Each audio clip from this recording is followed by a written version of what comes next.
Bonjour à toutes et à tous, chapitre 6 de biologie évolutive où aujourd'hui on va parler biogéographie. Alors si c'est la première fois que vous nous rejoignez, je rappelle, biologie évolutive c'est un livre de cours de master en biologie évolutive du coup.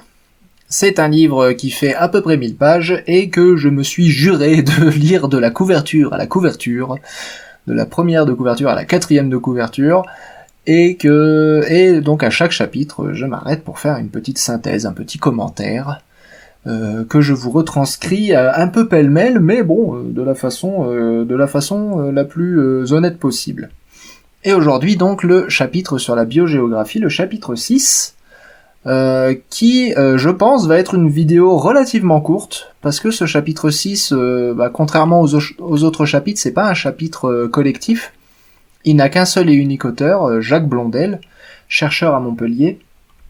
Et ce chapitre 6, sur la biogéographie, il est un peu, il est un peu prototypal, si je puis le présenter de cette façon, dans le sens où c'est un chapitre qui ne parle pas tant de biogéographie qu'il ne parle de recherche de définition de ce qu'est la biogéographie, et du flou des limites qu'il y a autour de cette discipline que Jacques Blondel considérait comme naissante en 2015. Je rappelle que la version que je lis date de 2015. Donc en 2015, Jacques Blondel considérait la discipline comme encore naissante, on va dire, bon, bien qu'il y cite quand même des références qui datent des années 70, je crois, voire même des années 60. Mais bref, pour lui, c'est vraiment... Le but de ce chapitre, c'est vraiment de présenter la biogéographie comme une discipline qui est en recherche de repères, on va dire. Et de ce fait, il y a finalement, d'un point de vue strictement scientifique et strictement éducatif, on va dire, c'est un chapitre qui a beaucoup d'histoire des sciences, mais assez peu de substance scientifique à l'intérieur, donc ça va être assez rapide, je pense, à résumer. Et commençons par le commencement, du coup, la biogéographie c'est l'analyse des processus qui structurent la diversité biologique, la biodiversité. En un mot commençant, c'est une discipline, en fait, qui répond tout simplement à la question pourquoi est-ce que la biodiversité n'est pas distribuée uniformément dans le monde ou au pif dans le monde? Pourquoi est-ce qu'on a des monotrèmes que en Australie? Pourquoi est-ce que les afrothères ne se trouvent qu'en Afrique? Pourquoi est-ce qu'on a des xénartres que en Amérique du Sud? Pourquoi est-ce que le feinbos ne se trouve qu'en Afrique du Sud? Pourquoi est-ce qu'on ne trouve pas de cervidés en Afrique? Pourquoi est-ce qu'il y a des lignes de Wallace? D'ailleurs, ce qui me permet, les lignes de Wallace qui sont des limites biogéographiques, on en a parlé dans le dernier chapitre. Ce sont des lignes biogéographiques de dispersion entre le continent asiatique et l'Océanie, pardon. Donc c'est au niveau de l'Indonésie, on a plusieurs lignes théoriques en fait que les espèces ne peuvent pas franchir et ça va dépendre de leur taille, de leurs moyens de dispersion. Donc les oiseaux typiquement vont être assez peu sujets à des études biogéographiques, quoique, puisque tous les oiseaux ne volent pas aussi bien et tous les oiseaux ne sont pas capables de grandes migrations. Mais donc les oiseaux sont assez peu sujets à ces limites biogéographiques comme les lignes de Wallace. À l'inverse, les petits rongeurs comme des souris vont être très sujets à ce genre de limitation.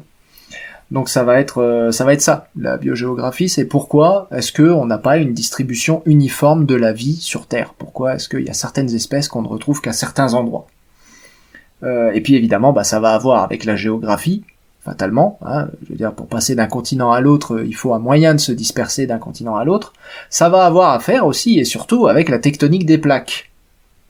Parce que par exemple les dipneustes, on trouve 3 genres de dipneustes, un en Amérique du Sud, un en Afrique, un en Australie. C'est pas du pif, c'est du Gondwana. Ça c'est un ancêtre en commun qui a vécu il y a 400 millions d'années avant que le Gondwana ne se disloque. Voilà, ça c'est... 400 millions d'années, c'est la formation du Gondwana déjà, donc l'ancêtre en commun est peut-être plus récent que ça quand même, peut-être 200 millions d'années, mais bref, c'est Gondwana. Les ratites, donc les oiseaux qui ne peuvent pas voler, comme par exemple les autruches en Afrique, les oiseaux éléphants, donc Aepiornis à Madagascar, les émeus, les moas et et les casoars en Océanie, et les derniers, ce sont les rhéas en Amérique du Sud. Donc tout ça, ce sont des oiseaux qui sont pas capables de voler, et pourtant on les retrouve sur des continents différents, et ils forment tous une grande famille qu'on appelle les ratites. C'est pareil, ça sent le Gondwana au niveau de ça sent le Gondwana au niveau de leur distribution. Bien que certains proposent que peut-être ils étaient capables de voler. Les kiwis, il y avait les kiwis aussi dans le tas. En Nouvelle-Zélande, j'ai oublié la Nouvelle-Zélande.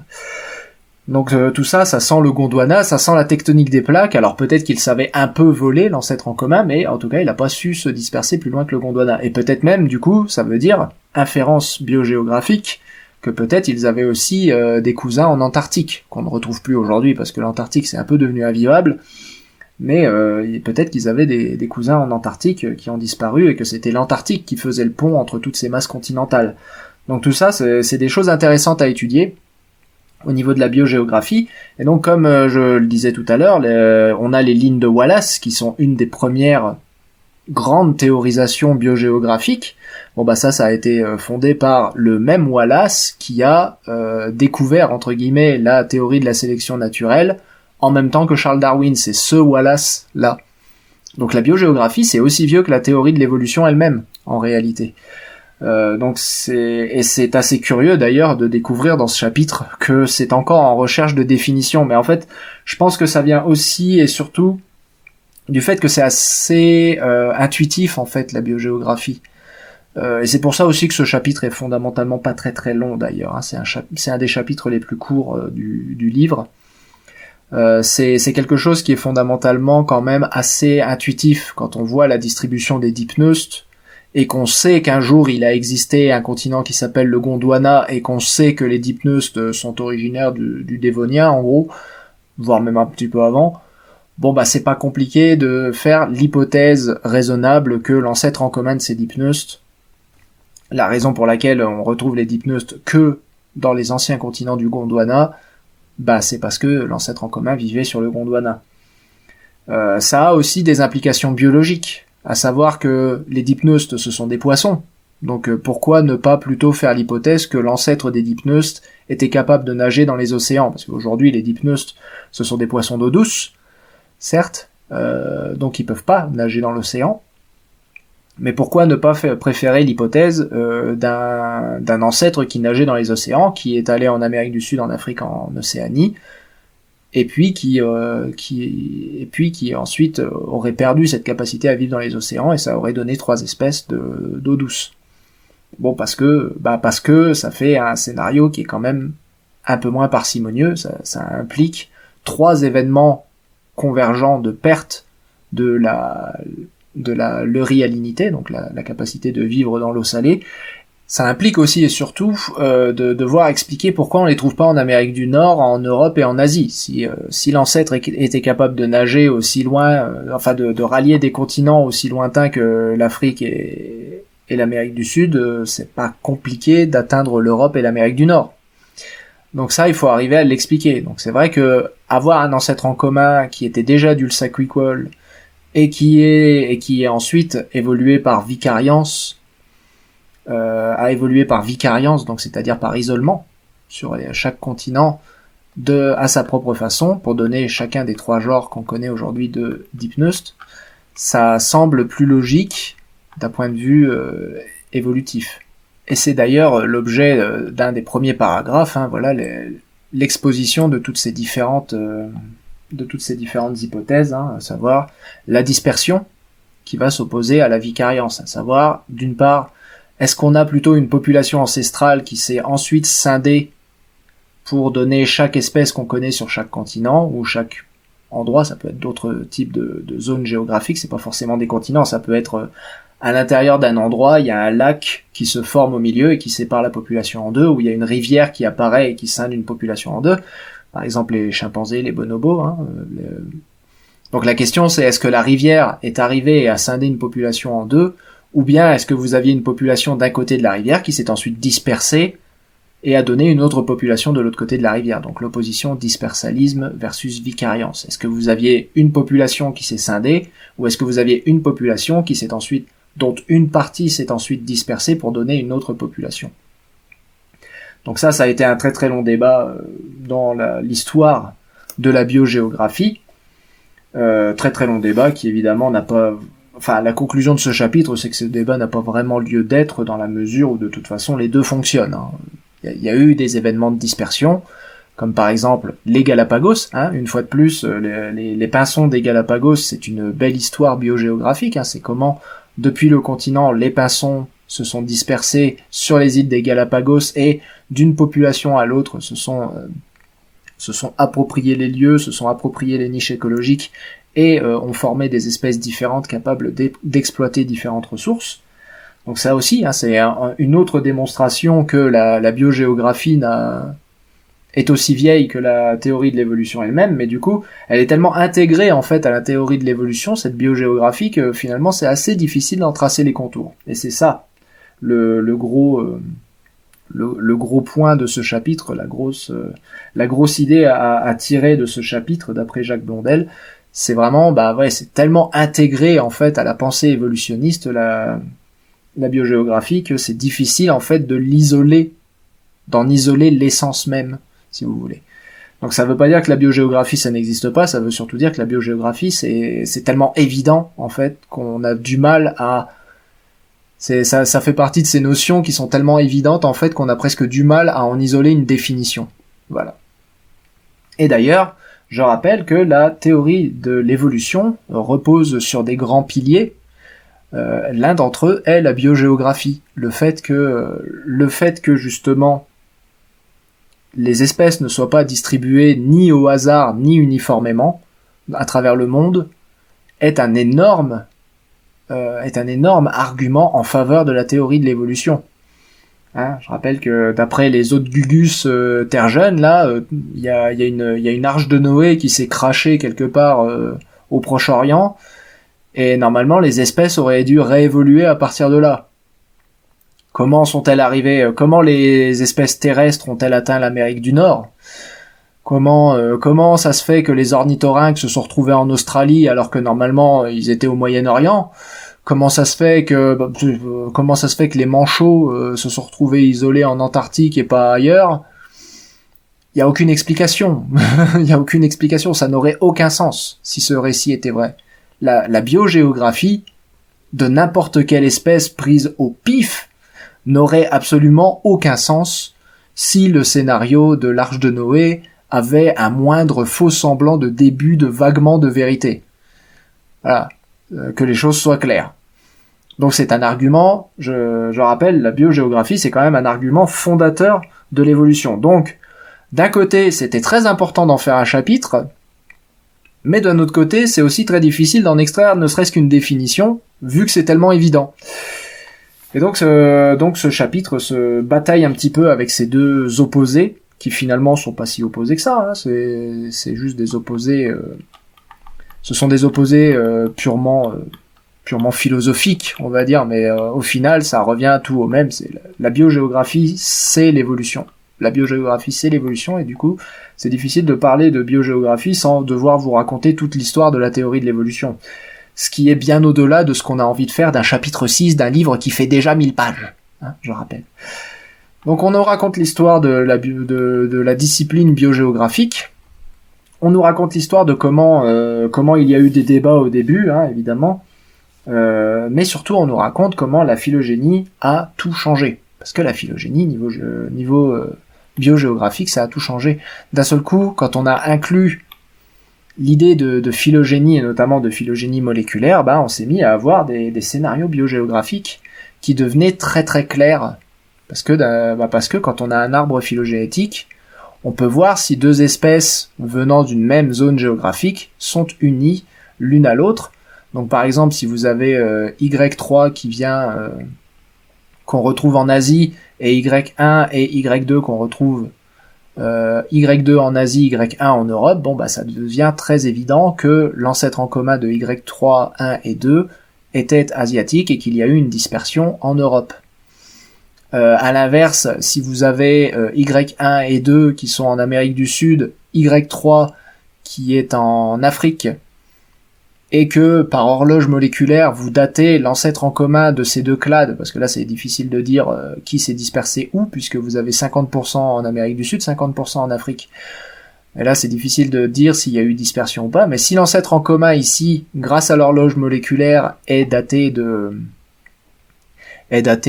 mettons 150 millions d'années, bon bah là ça devient un peu plus évident qu'en fait il y a eu ce qu'on appelle vicariance et non pas dispersion, à savoir qu'il y a eu vicariance, un ancêtre en commun qui vivait à la fois en Amérique du Sud et en Afrique, et que quand au fur et à mesure que les continents se sont éloignés, bah en fait il y a 150 millions d'années, le flux génétique a été rompu entre les deux, notamment avec le fait que l'Antarctique se soit éloigné de plus en plus et de l'Amérique du Sud et de l'Afrique au Crétacé. Donc ça a beaucoup rompu les flux génétiques. L'Afrique et l'Amérique elles-mêmes s'éloignaient par dérive des continents, au fur et à mesure que l'Atlantique s'ouvrait. Donc au Crétacé, pouf, c'est là que vous avez l'océan des mosasaures là qui s'ouvre entre l'Afrique et l'Amérique du Sud. Donc vous avez vraiment la fin en fait du lien du pont continental entre les deux continents qui a lieu au Crétacé. Donc si vous avez un ancêtre en commun qui par horloge moléculaire date de 150 millions d'années, bon bah c'est très cohérent avec l'idée qu'il y a eu un ancêtre en commun ici qui vivait sur les deux continents, et puis quand les continents se sont séparés, quand l'Amérique du Sud et l'Afrique se sont détachés durant le Crétacé, bon bah là, pouf, ils se sont mis à évoluer chacun dans son coin. Et ça c'est plus ou moins qu'Essapellerio les Atlantogenata, c'est-à-dire le clade qui unit les xénartres aux afrothériens. Bon là je vous renvoie à mes cours de biologie des mammifères, de phylogénie des mammifères. Les mammifères, vous avez d'un côté les éléphants, les taupes dorées, les tenrecs, les irax et les siréniens qui forment le clade des afrothériens et qui est originaire d'Afrique, et de l'autre côté vous avez les paresseux, les fourmiliers géants et les tatous qui forment ce qu'on appelle le clade des xénartres et qui est strictement sud-américain ou d'origine strictement sud-américaine. Bon bah il y a un ancêtre en commun qui est l'ancêtre en commun du clade qu'on appelle les Atlantogenata, et quand on fait de l'horloge moléculaire dessus, il date d'une centaine de millions d'années, entre 75 et 100 millions d'années. Donc c'est quasiment l'histoire théorique que je viens de vous raconter, c'est quasiment ça. Donc voilà, là c'est un bel exemple de ce qu'on appelle une vicariance. Donc une grosse population qui s'est scindée en deux, au lieu d'une petite population qui s'est dispersée à partir d'une autre grosse population. Et ça rejoint un petit peu ce qu'on a vu dans les chapitres précédents avec la spéciation péripatrique, donc la petite population qui se détache de la grosse population. Si ce processus-là a lieu à plus grande échelle, sur une plus grande échelle de temps notamment, bon bah ça va finir par donner ce qu'on appelle une dispersion. Et si vous avez à l'inverse une spéciation allopatrique, donc une population qui se scinde en deux, bon bah là vous avez le potentiel pour une vicariance. Encore faut-il qu'après, une fois de plus, à l'échelle des temps géologiques, cette scissure entre les deux populations se maintienne et qu'il y ait un vrai endémisme qui se développe. Encore un mot qui est propre à la biogéographie. L'endémisme, c'est quand vous avez une espèce ou un groupe d'espèces qui est attaché à une zone géographique particulière. Donc les afrothères en Afrique, les xénartres en Amérique du Sud, ce sont des formes d'endémisme. Donc tout ça, vous voyez, c'est des termes qui sont tellement attachés à la biologie même de manière générale. Donc c'est de la biogéographie, l'endémisme, mais c'est des termes qui sont tellement attachés à la biologie de manière générale, vous pouvez avoir entendu parler d'endémisme sans même avoir parlé biogéographie à personne avant, vous voyez. Donc c'est tellement de la biologie générale que c'est très difficile à circonscrire dans une seule discipline. Et donc la phylogénie, ça a été un grand bond en avant, évidemment, puisque ça a permis ces horloges moléculaires, donc de tester des hypothèses de dispersion contre vicariance. Ça a permis de voir des relations de parenté qu'on n'avait pas vues avant, comme les afrothères, ce que je vous disais tout à l'heure. Les afrothères, les xénartres, on avait deviné que ça existait avant, mais les afrothères, par contre, ça avait été une révolution à l'époque, quand on avait découvert le clade des afrothères. C'était dans les années 80, je crois, 1981, la première fois qu'on fait une analyse des protéines d'une taupe dorée et d'un éléphant, et qu'on se rend compte qu'en fait, la taupe dorée est plus proche parent de l'éléphant qu'elle ne l'est des autres taupes. On en a parlé dans le dans le dernier épisode. Donc là, vous vous rappelez peut-être là ce petit diagramme qu'on a vu dans le dernier épisode où il y avait la taupe dorée, l'éléphant et les autres taupes. Bon bah ça date des années 80. Et ça a pris jusqu'aux années 2000 avant que les gens avalent la pilule. ça a mis longtemps, ça s'est pas installé comme ça. Et ici, on nous rappelle d'ailleurs que Homo sapiens n'est pas exempt de biogéographie, puisque en superposant les arbres phylogénétiques des haplotypes aux espaces sur lesquels ils se déploient, la phylogéographie permet, comme la biogéographie phylogénétique, d'examiner ce qui est important ici, ce que je veux, c'est haplotype. C'est forcément un mot que vous avez entendu si vous vous intéressez à l'évolution humaine, les fameux haplotypes, notamment ceux du chromosome Y, qui ont permis de reconstituer le scénario de dispersion de l'être humain hors d'Afrique. Le clou qui a fini de fermer le cercueil de la théorie multirégionale de l'évolution humaine, c'était l'étude des haplotypes. À partir de là, la théorie multirégionale n'a fait que se péter la gueule.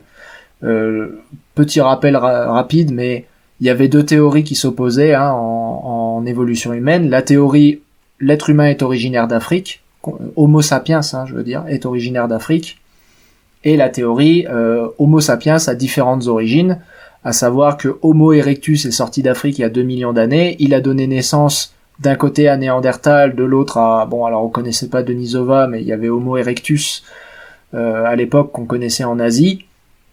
En Europe, Néandertal, et en Afrique, il y avait ce qu'on appelait à l'époque Heidelbergensis, Rhodesiensis, c'est toujours compliqué d'ailleurs, on sait toujours pas comment l'appeler celui-là.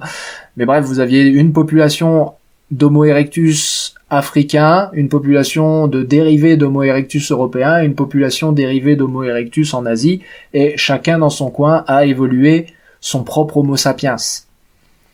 Bon, c'est une théorie qui avait des relents un petit peu de 19e siècle, de 20e siècle, un peu cracra, elle avait quelques soutiens politiques un peu sales, cette théorie. Mais bon, sans partir dans la politique, de toute façon, à partir du moment où on a commencé à étudier les haplotypes du chromosome Y, on s'est rendu compte que non.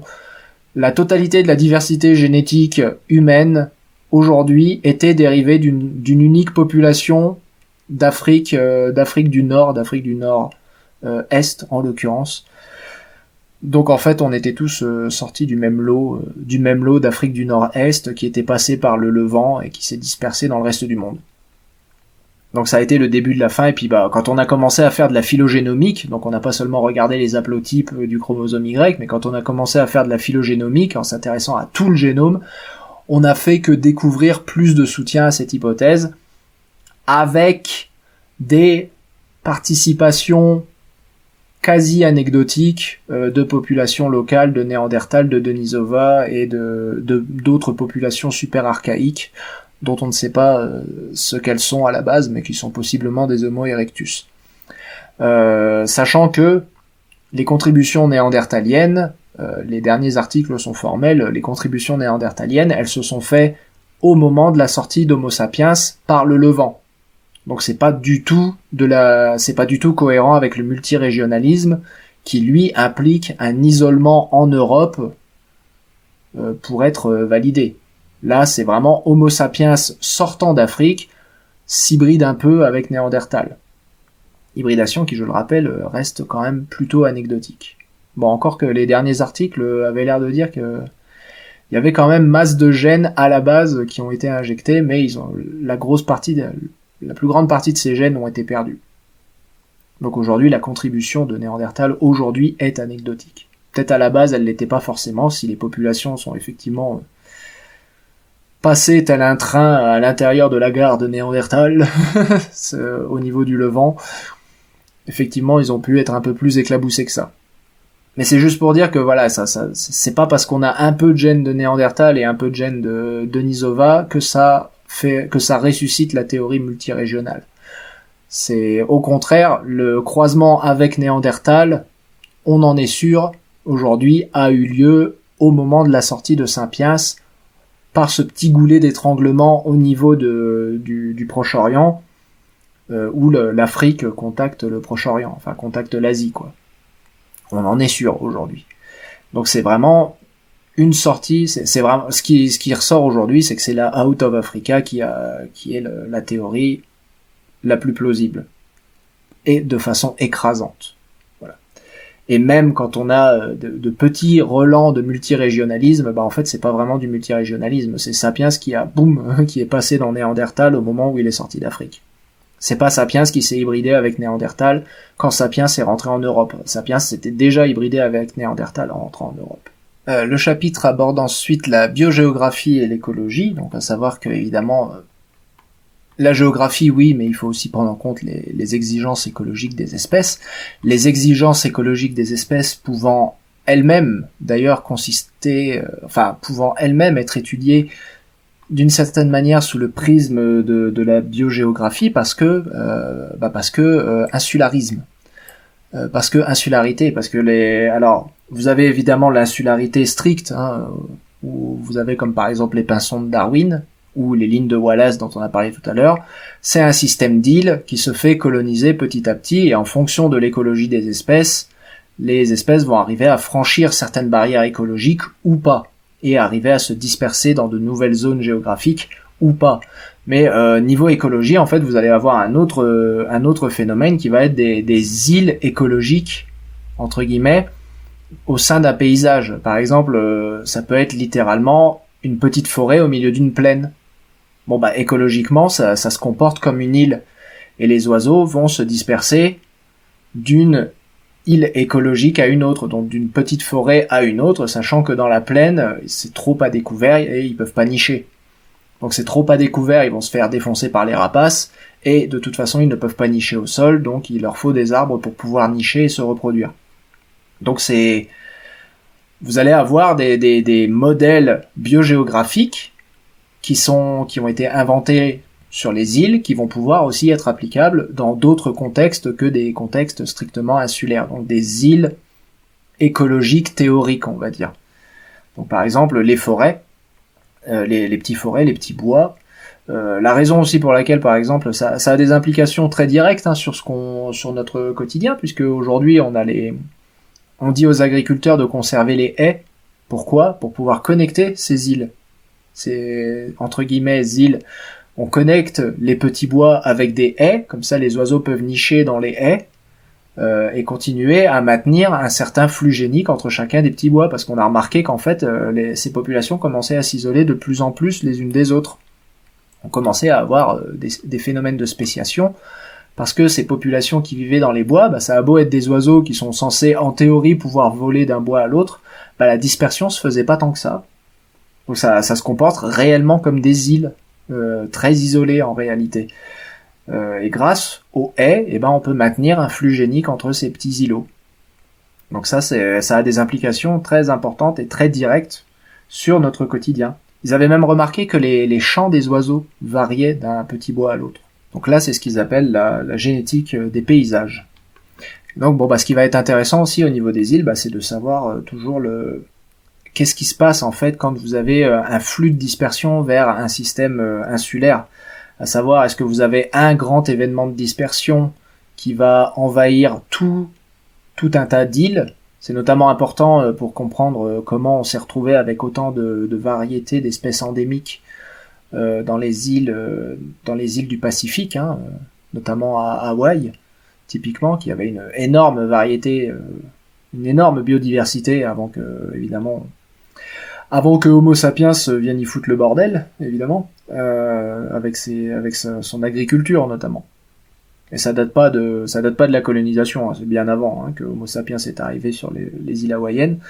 Donc il y a toujours d'ailleurs beaucoup d'endémisme au niveau de ces îles, mais en gros c'est d'arriver à comprendre si ces îles sont issues d'un seul événement de colonisation par un clade donné, ou bien est-ce qu'on a un flux continu, ou bien est-ce qu'on a un flux interrompu, et si on a un flux interrompu, en gros, est-ce que l'île qui est le plus proche du continent possède une plus grande diversité que les îles plus éloignées du continent, ou à l'inverse, est-ce qu'à chaque fois qu'il y a une nouvelle dispersion sur l'île la plus proche du continent, cette nouvelle dispersion vient écraser la biodiversité précédente? Vous voyez, tout ça, c'est des questions qu'on se pose en termes de biogéographie insulaire qui sont absolument fascinantes. Et se rajoute à ça, d'ailleurs, un concept qui est présenté un petit peu plus haut dans cette figure, se rajoute à ça l'idée en fait que les îles elles-mêmes ne sont pas des phénomènes stables. Les îles,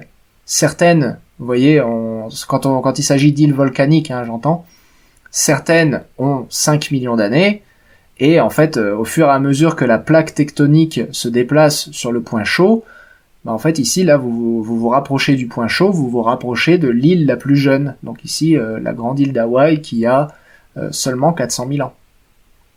Donc là, on a une île à 400 000 ans, une île à 1,6 million d'années, une île à quasiment 4 millions d'années, et ici, une île à 5 millions d'années. Donc ça veut dire aussi que cette île-là a eu plus de temps pour tanker plus de biodiversité que cette île-là. Voilà.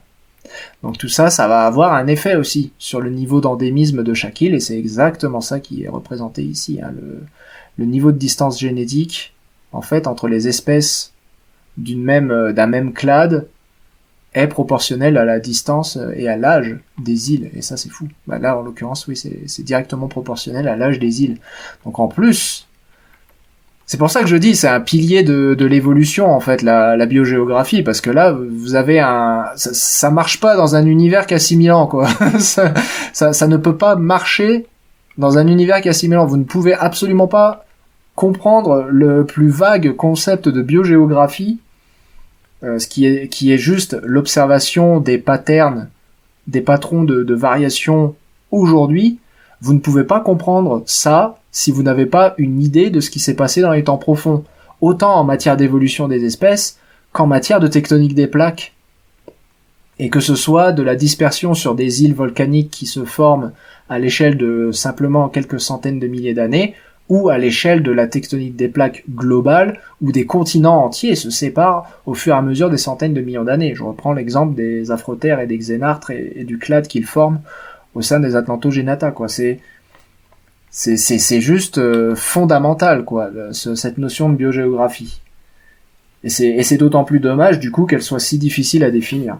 On arrive ensuite au paragraphe 5, hein, on saute quelques pages, parce que là, à partir du paragraphe 5, ça devient un petit peu plus consistant en termes de matière, on va dire. C'est un peu moins historique, revue de la littérature historique, et ça devient un peu plus riche, on va dire, en informations.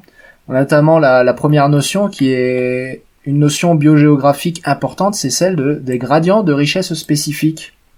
À savoir que on constate aujourd'hui, comme d'ailleurs dans le registre fossile en partie en tout cas, une augmentation régulière chez tous les groupes d'animaux et de végétaux des richesses spécifiques depuis les pôles vers l'équateur. Donc il y a plus de biodiversité quand on va vers l'équateur. La biodiversité augmente en allant vers l'équateur, et ça, c'est un phénomène biogéographique extrêmement intéressant à étudier. Alors il y a évidemment eu beaucoup de monde qui s'est penché là-dessus, et donc ce que nous explique ce paragraphe, en fait, c'est que quand on se dirige vers l'équateur, en fait, il y a déjà plus d'ensoleillement, et qui dit plus d'ensoleillement dit aussi une végétation mieux nourrie, hein, puisque la végétation se nourrit en grande partie du soleil. Donc il y a plus de ressources pour les herbivores, donc plus de ressources pour les carnivores, et il y fait plus chaud, et sachant que la vie, notamment nos protéines, ont une zone de confort au niveau de la température, qui est quand même plutôt située dans les alentours histoire de bien inclure les ectothermes aussi et les plantes, on va dire entre 15 et 40 degrés, quoi. Évidemment, les animaux et les végétaux sont bien plus à l'aise quand il fait plus chaud. Voilà, quand il fait plus chaud en moyenne. Et notamment quand ça gèle, l'eau se gèle, et je rappelle que tous les êtres vivants étant constitués majoritairement d'eau, le gel, même si c'est que en hiver, c'est un gros problème. Voilà, même si le reste de l'année il fait une température correcte, il suffit qu'il gèle une fois en hiver pour que ça tue tout le monde. Voilà, si vos rosiers ont déjà pris le gel, vous savez de quoi je parle. Donc c'est ça qui est... ça c'est un phénomène biogéographique qui est important et qui a été très étudié.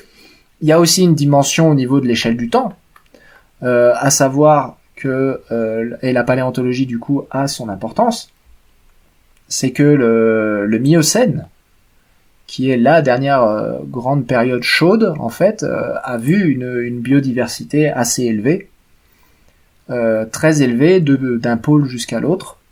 Et donc en fait, on goûte aussi un petit peu à ce résidu de Miocène, entre guillemets, si je puis dire, à savoir que vous aviez un monde, et d'ailleurs je dis au Miocène, mais on pourrait faire remonter ça jusqu'au Mésozoïque, où là il y avait carrément pas de calotte polaire, mais notre monde, de manière générale, est un monde qui n'a pas été glaciaire depuis le Carbonifère, donc depuis 300 millions d'années. Donc ça faisait 300 millions d'années, en gros, qu'on était sur des périodes très très chaudes, que la vie évoluait sur du chaud, et c'est seulement à partir de l'Oligocène qu'on a commencé à retransitionner vers des périodes glaciaires. Donc au Miocène encore, à l'Oligocène ça commence à se détériorer, mais au Miocène encore, donc 20 millions d'années, on est toujours sur une biodiversité qui est très très à l'aise en milieu chaud, et au Miocène, il fait encore suffisamment chaud pour que cette biodiversité soit répandue d'un pôle à l'autre.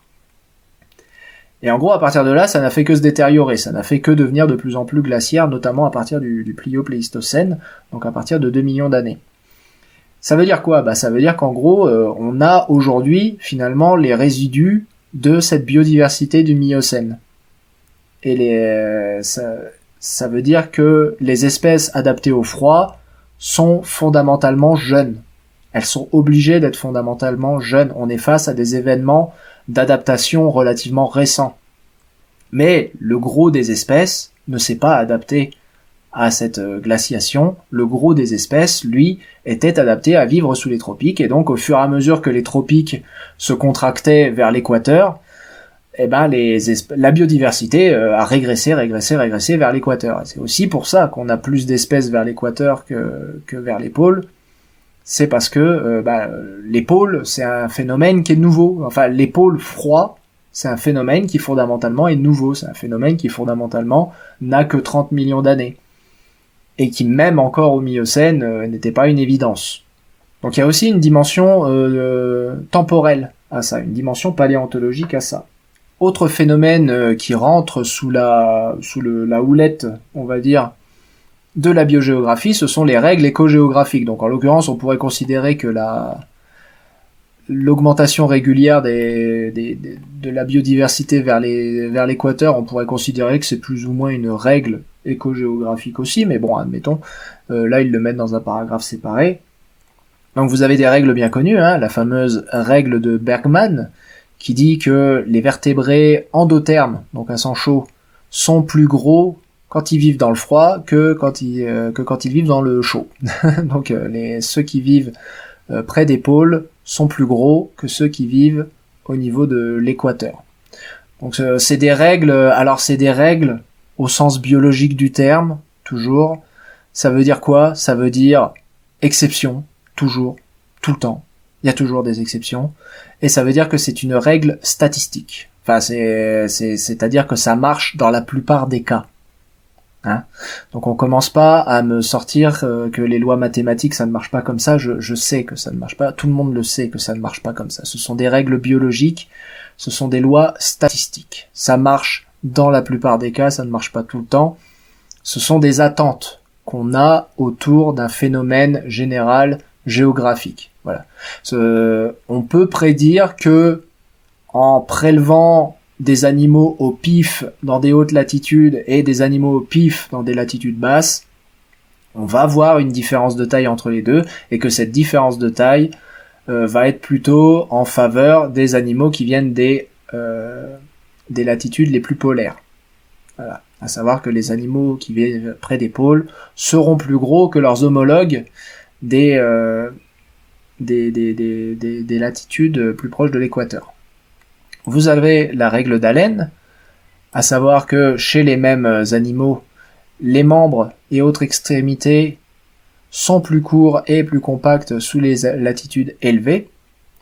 Donc voilà, c'est ce qu'on vous illustre tout le temps en vous montrant des Maasai et des Inuits. Les Inuits ils sont courts sur pattes et les Maasai ils sont très élancés. Voilà, c'est exactement ça. Donc pourquoi ? Pour dégager la chaleur. C'est une question de régulation de la température essentiellement. Vous avez la règle de Foster, ou la règle insulaire, c'est la fameuse règle du nanisme insulaire, à savoir que les grands mammifères deviennent petits sur les îles, mais il y a aussi sa contrepartie, à savoir que les petits mammifères deviennent grands sur les îles. Donc en fait, la règle de Foster, c'est la taille des mammifères se moyennise quand ils atteignent des milieux insulaires relativement petits. Il faut que ça reste quand même des îles un peu petites. Ça marche pas sur l'Australie, par exemple, hein, ou même le Japon d'ailleurs. Je crois pas que ça marche sur le Japon. C'est des îles trop grandes déjà. Il faut que ce soit des îles relativement petites. Donc par exemple l'île de Flores, où les éléphants, les stégodons sont devenus petits, les humains sont devenus petits, mais par contre les rats et les lapins, eux, ils sont devenus très gros. Donc il y a une genre de moyennisation, on va dire, de la biodiversité au niveau des îles. Mais encore une fois, ça reste une règle biologique. Ça marche dans la plupart des cas, ça marche pas. Évidemment qu'il y aura plein d'exceptions, encore une fois. La règle de Glogger, que je ne connaissais pas, les populations d'espèces endothermes sont davantage pigmentées dans les régions chaudes et humides que dans les régions fraîches ou sèches. Donc dans les régions... ça doit s'appliquer surtout aux oiseaux, parce que les mammifères, niveau couleur, on est quand même plutôt chiant, hein, soyons tout à fait honnêtes. Mais c'est vrai que le peu de mammifères colorés qu'on a, c'est surtout des primates, en réalité, hein, qui ont du bleu sur la face ou sur les testicules. Et c'est plutôt dans les régions chaudes qu'on les trouve. Mais après, quand vous regardez les oiseaux, effectivement, les oiseaux des régions tropicales sont colorés, alors que les oiseaux des régions pas tropicales sont plutôt chiants à regarder. Et ça, c'est... Qu'est-ce qu'il y a, Miss Plume ? Bon, j'ai coupé ça au montage, hein, mais Miss Plume est pas d'accord. Elle dit qu'on est trop perroquet centré. on est trop centré sur les perroquets, les oiseaux de paradis. Mais apparemment, il y a des études récentes qui auraient contredit cette règle, au moins sur les oiseaux. Ça marche quand même relativement bien sur les mammifères, mais bon, encore une fois, les mammifères ayant un gros problème, c'est que la plupart d'entre eux ne voient pas les couleurs de toute façon. Ça rend cette règle. Ça reste de la règle biologique, hein. Les contre-exemples, il arrive un moment en fait où il faut se décider combien de contre-exemples il faut pour qu'une règle soit plus une règle. C'est comme la grammaire en français. La règle de Rapoport, pareil, je connaissais pas. Mais en gros, elle dispose que la superficie des aires de distribution tend à augmenter avec la latitude. Ça va plus ou moins avec du coup la règle, l'espèce de règle comme quoi le nombre d'espèces augmente quand on va vers les latitudes équatoriales. À savoir que si la quantité de ressources augmente vers l'équateur, on s'attend aussi à ce qu'il y ait plus de monde qui exploite ces ressources quand on se dirige vers l'équateur. Un exemple tout bête, hein, c'est que vous secouez un arbre dans une forêt en Suède, il reste plus beaucoup de forêts primaires aussi, c'est ça le problème. Mais en gros, vous secouez un arbre dans une forêt primaire au Canada, parce qu'au Canada, il y a encore des forêts primaires. Forêt primaire, c'est une forêt qui a jamais été anthropisée du tout. C'est très dur à trouver encore aujourd'hui, hein. Mais en gros, vous secouez un arbre au Canada dans une forêt primaire, il en tombera peut-être entre 5 et 10 espèces d'insectes. Vous secouez un arbre au pif dans une forêt équatoriale primaire, il en tombera une cinquantaine, une soixantaine, voire une centaine d'espèces d'insectes. Bon, c'est très coléoptérocentré, hein, une fois de plus. C'est comme tout à l'heure. Tout à l'heure, c'était psittacocentré, hein, la règle de Glogger. Maintenant, on est coléoptérocentré. Mais en tout cas, ouais.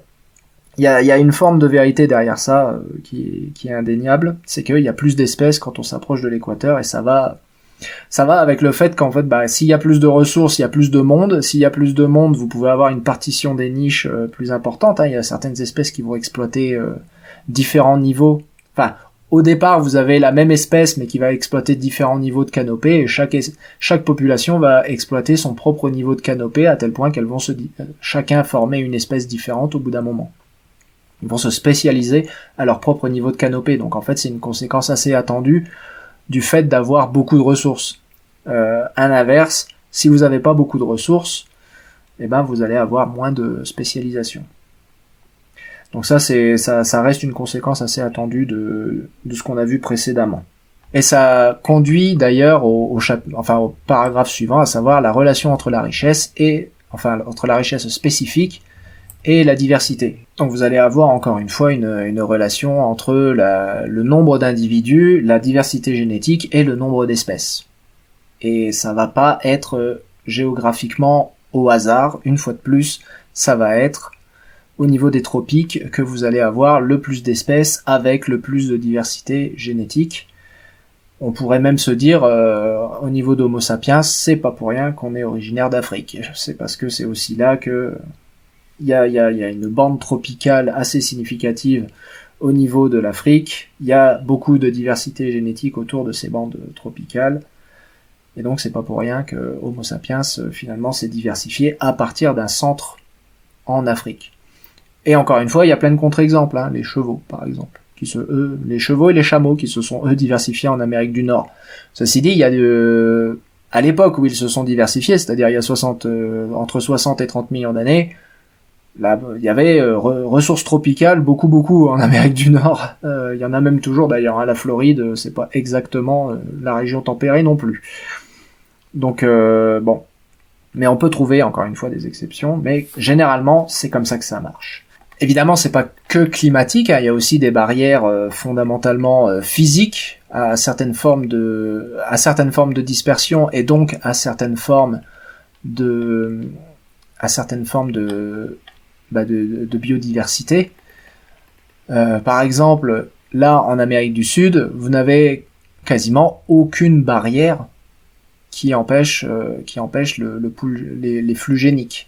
La seule barrière physique qu'il y a, ce sont les Andes.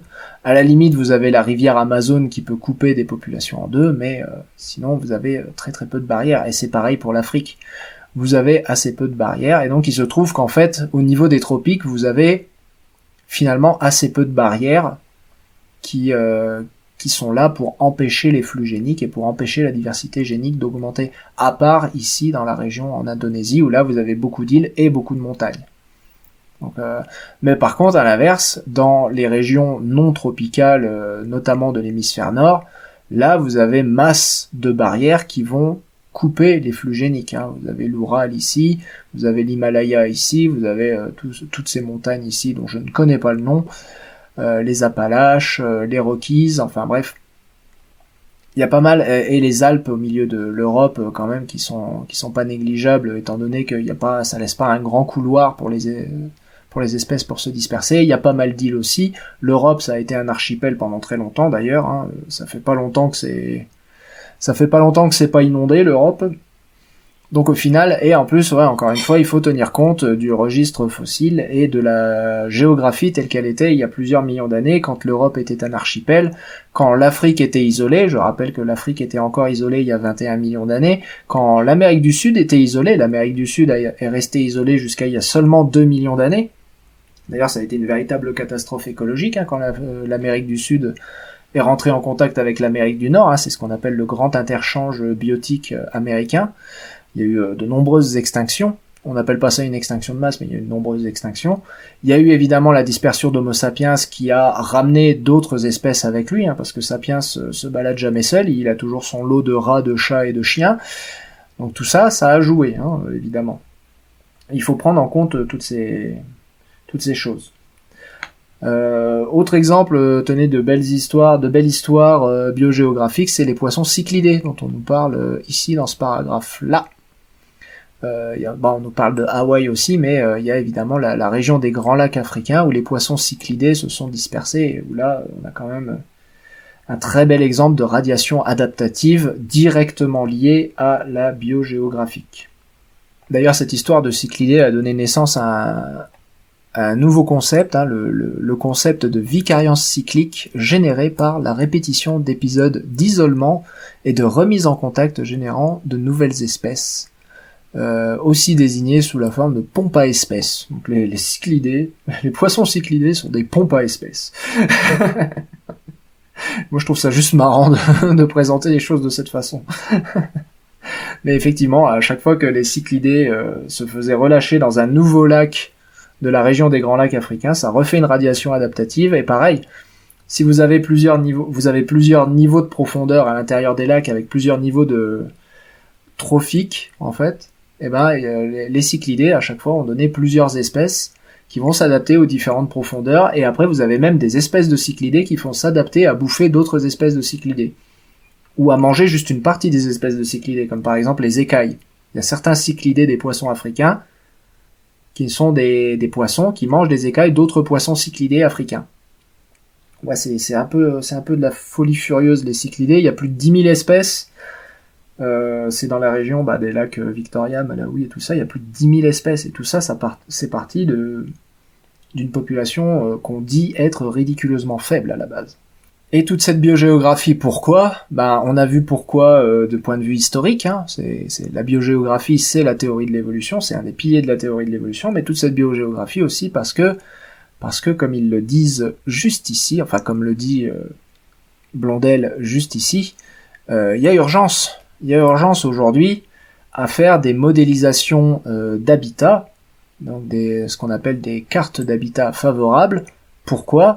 Parce que nos espèces s'éteignent. C'est la 6e extinction de masse dans laquelle on n'est pas encore rentré, mais on aimerait bien éviter, autant que possible, d'en arriver là. Pourquoi je dis qu'on n'y est pas rentré ? Parce qu'une extinction, on sait qu'on est dans une extinction de masse quand les cafards et les rats meurent. Là on est dans la merde. Mais on n'a pas envie d'attendre d'être dans la merde pour faire quelque chose. Ce serait bien de pas attendre d'être dans la merde pour faire quelque chose. Donc on a besoin de ces connaissances biogéographiques pour faire des modèles. D'habitabilité notamment, pour faire des modèles qu'on va superposer à des modèles climatiques pour comprendre comment la biodiversité va réagir au changement climatique qui a lieu en ce moment. Donc ça c'est extrêmement important, la biogéographie est extrêmement importante aujourd'hui pour arriver à anticiper le train qui est lancé à pleine balle sur notre tronche et est-ce qu'on va arriver à l'attraper, est-ce qu'on va arriver à monter dedans, est-ce qu'on va arriver à l'arrêter, on ne sait pas. On ne sait pas, mais pour savoir, pour avoir au moins une petite idée de ce qui nous arrive dessus, eh bien, il faut faire des modèles. Alors par exemple, vous avez les exemples classiques au niveau des oiseaux, à savoir les oiseaux répondent au réchauffement climatique comment ? En migrant vers le nord. On nous le dit ici, cette variation correspond à un déplacement moyen de 91 km. Pendant ce temps, l'augmentation des températures locales a correspondu à un déplacement vers le nord de 273 km. Donc ça veut dire quoi ? Ça veut dire que les espèces réagissent certes au réchauffement climatique, enfin les oiseaux en l'occurrence, réagissent au réchauffement climatique en se déplaçant vers le nord, mais en fait, ils se déplacent pas suffisamment vite. En réalité, ils se déplacent 182 km trop lentement. Oui, je sais, je fais des vitesses avec des distances, mais ils se déplacent juste pas assez vite, en fait, pour réagir au réchauffement climatique, et cette observation est inquiétante. C'est inquiétant parce que ça veut dire qu'en fait, ces oiseaux ils ne sont pas encore sortis d'affaire du tout. Malgré le fait qu'ils migrent vers le nord à cause du réchauffement climatique, ils sont pas encore sortis d'affaire du tout. Et c'est quelque chose qu'on observe aussi avec les insectes. Ça a été notamment observé chez les papillons européens. Et on parlait des modèles et on reparle des modèles aujourd'hui. Et là, j'ai un exemple. Ici, il donne un exemple de l'aire de distribution du corbeau éthiopien qui est très intéressant au niveau de la compréhension de ce qu'est un modèle. Savoir que à la base ils avaient fait un modèle basé sur la distribution des végétaux qui sont censés être normalement la source de nourriture de la plupart des oiseaux. Et donc ce modèle avait prédit une aire de répartition qui en fait était trop grande par rapport à l'aire réelle. Alors que quand ils ont refait un modèle avec cette fois juste des variables climatiques et non plus des variables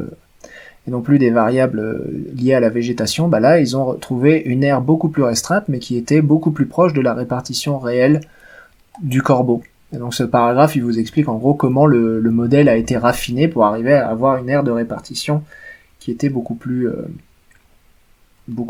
réaliste en fait de ce corbeau, avec en combinant justement de la température, de la végétation, et ça a montré au final que l'aire de distribution de ce corbeau est définie par une enveloppe climatique très précise ne couvrant guère que 6000 km à l'intérieur de laquelle l'espèce sélectionne un habitat de type savane où elle se nourrit, mais à condition que cet habitat comporte des taches de végétation plus hautes où elle peut nicher. Donc en fait, c'est la combinaison de tous les modèles a permis de mettre en évidence quel était exactement l'habitat de ce corbeau entre ce dont il se nourrit, donc la végétation, entre l'altitude, entre la température et aussi la végétation, encore une fois, pas seulement dont il se nourrit, mais aussi où il a besoin de nicher. Donc c'est une bonne description en fait de ce que les modèles peuvent apporter, et c'est aussi une bonne description du fonctionnement de ces modèles. Donc ces modèles, ils servent à quoi essentiellement? Ils servent à définir les enveloppes climatiques, régionales et même globales si on les fait à échelle globale, les enveloppes trophiques, à savoir les ressources, les structures du couvert végétal et les structures des habitats utilisés pour la construction des niches et les interactions. Et aussi, éventuellement, on a des interactions, notamment les compétitions, mais aussi les interactions symbiotiques et les interactions de type prédation, évidemment.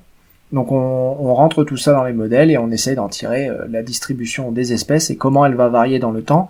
Et ce qui est intéressant, en fait, c'est qu'on peut rétroactivement utiliser ces modèles pour ensuite obtenir des paléodistributions, c'est-à-dire on peut appliquer ces modèles vers le futur, mais on peut aussi appliquer ces modèles vers le passé pour essayer de comprendre comment étaient les climats et les distributions des espèces dans le passé. Et notamment, c'est comme ça qu'on a réussi à identifier des refuges glaciaires tels que l'Espagne, la Sicile, les Balkans, etc. Donc tout ça, c'est des choses qui sont intéressantes pour prédire le futur, mais pas seulement. Ça permet de prédire le futur, mais ça permet aussi de reconstituer le passé. Donc tout ça, c'est la biogéographie. Nous en arrivons à la conclusion. Un chapitre qui donc, comme je vous le disais, est court, relativement simple à lire, donc c'est plutôt agréable, et qui n'est pas trop technique, mais qui laisse un petit peu sur sa fin, puisque évidemment, comme on passe beaucoup de temps à essayer de circonscrire une définition à la biogéographie, ça laisse un petit peu sur sa fin, mais en même temps, c'est un bon exercice, je dirais, épistémologique, puisque circonscrire la définition d'une discipline entière, c'est pas forcément un exercice simple, mais c'est un exercice très enrichissant. La prochaine fois, chapitre 7, nous parlerons de la sélection sexuelle. À très bientôt.